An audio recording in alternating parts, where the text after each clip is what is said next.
Bonjour, je suis Joël Deroné, conseiller du président d'Universcience, qui regroupe la Cité des Sciences et le Palais de la Découverte. Comment nos enfants apprendront demain? Certainement pas comme nous. Nous avons le souvenir de la classe, du prof, du tableau noir, de la craie et des cartes de géographie dans la classe. Bien sûr, il y aura toujours des lieux où on se retrouvera.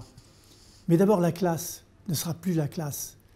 Il y aura des endroits où on apprendra en faisant des sorties, en allant dans des musées, en allant à la Cité des Sciences ou au Palais des Découvertes.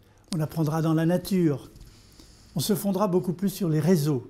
Les réseaux sociaux ont influencé la jeunesse et vont l'influencer encore plus, c'est-à-dire l'interactivité, le temps réel, l'immédiateté de la relation aux autres, le fait qu'on peut apprendre les uns des autres.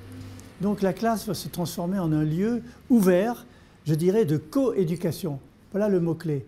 Ils vont apprendre beaucoup par coéducation. Comme le disait le grand psychologue Piaget, on apprend mieux quand on enseigne aux autres. Et donc le fait d'enseigner quand on sait déjà quelque chose aux autres est la base de la coéducation. Évidemment, le cadre du professeur change par la coéducation. C'est plus le détenteur des connaissances, le contrôleur de la discipline, mais un médiateur, un catalyseur, je dirais, d'intelligence collective, qui met en scène les élèves pour que chacun puisse apprendre des autres. Voilà un des grands changements de la coéducation du futur.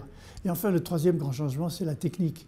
Loin du tableau noir, de la craie et des cartes de géographie dans les classes, nous avons aujourd'hui le numérique et bientôt l'intelligence artificielle, capable de trouver exactement par le big data sur les enfants ce qui est le plus spécifique d'eux-mêmes, comment personnaliser leur formation. Et donc avec le numérique, c'est l'interactivité qui prime, le partage, la coopération, l'échange. Alors tout ceci va conduire à un enseignement beaucoup plus pluridisciplinaire. Aujourd'hui, il est axé sur des secteurs séparés les uns des autres, le français, vraiment les mathématiques, ou l'économie ou la science, mais le monde n'est pas séparé en petits morceaux. Le monde est complexe, il est un tout organisé.